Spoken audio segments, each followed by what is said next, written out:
Good morning. We're here today to announce 3 separate cases highlighting the ongoing threat posed by Chinese economic espionage and research theft in the United States. First, the arrest today of a Harvard University professor for lying about his participation in a Chinese foreign recruitment program.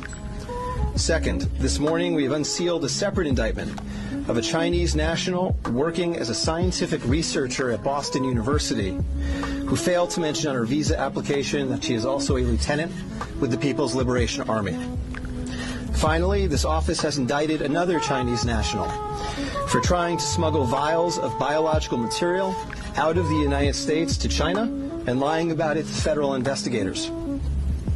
That defendant, whose entry to the United States had been sponsored by Harvard University, was a cancer researcher at a lab at the Beth Israel Deaconess Medical Center. So, this morning, the FBI arrested Dr. Charles Lieber, the chair of the Department of Chemistry and Chemical Biology at Harvard University, for making false statements regarding his involvement in China's 1,000 Talents Plan and his affiliation with the Wuhan University of Technology.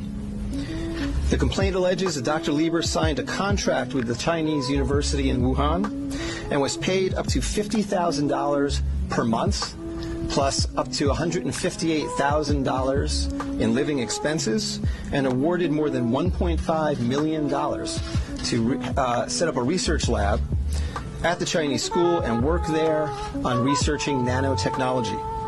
Lieber also joined China's 1,000 Talents Plan, according to the complaint, a Chinese government-run program designed to entice scientists and researchers in the United States to share their research expertise with China. At the same time, Dr. Lieber was receiving U.S. grant funds from the Department of Defense and the National Institutes of Health. National Institutes of Health spends up to $39 million a year funding medical research in the United States. Those programs required Dr. Lieber to disclose if he was working with, including receiving funding from, any foreign power.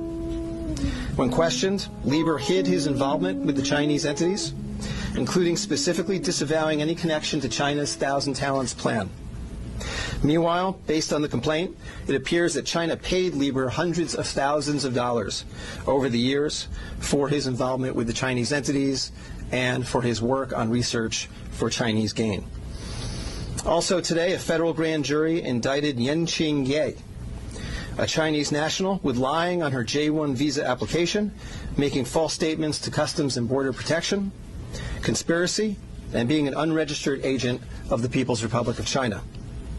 According to court documents, Ye is a lieutenant in the People's Liberation Army, but she concealed her military connections while employed as a researcher at Boston University's Department of Physics, Chemistry, and Biomedical Engineering Center for Polymer Studies. The indictment alleges that a colonel in the People's Liberation Army and other military officers from the Chinese National University of Defense Technology gave Ye numerous assignments while she was in the United States, such as conducting research, assessing U.S. military websites, and sending documents and information back to China. In April 2019, Ye was questioned by customs officers at Logan Airport on her way to China. According to the indictment, she lied about her involvement with Chinese military projects. A border search of her electronic devices showed that Ye had compiled information for the People's Liberation Army about 2 U.S. residents with expertise in robotics and computer science. Lastly, last week this office indicted Zheng Zhaozhang, a Chinese national sponsored by Harvard University who was doing cancer research at the Beth Israel Deaconess Medical Center. Zheng was charged with attempting to smuggle to Beijing vials of biological material, along with other research materials that he had stolen from the lab at the Beth Israel, where Zheng was working on cancer cell research. Before he boarded his flight, customs officers discovered 21 vials of biological material in a sock in his baggage. When confronted by the officers, Zheng initially lied and said he was not traveling with any biological or research materials. Chemistry, nanotechnology, polymer studies, robotics, computer science, biomedical research. This is not an accident or a coincidence. This is a small sample of China's ongoing campaign to siphon off American technology and know-how for Chinese gain. Recently, Attorney General Barr referred to China as this country's primary rival.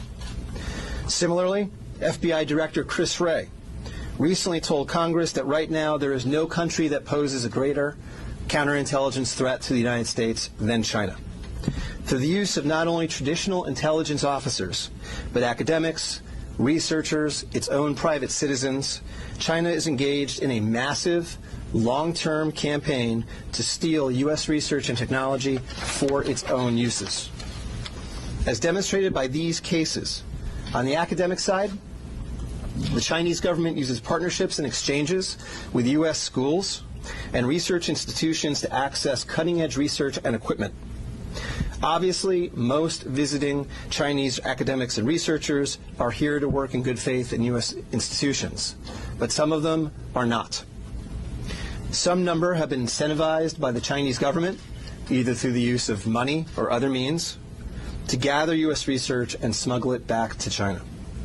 Because of the sheer scope of this threat, a year ago, the Attorney General created the China Initiative at the U.S. Department of Justice, designed to prioritize and aggressively prosecute Chinese economic espionage and theft of intellectual property.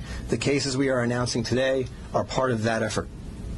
Boston is an especially attractive target for this kind of exploitation, and universities and research institutions and tech companies in this area must become sensitized to this threat.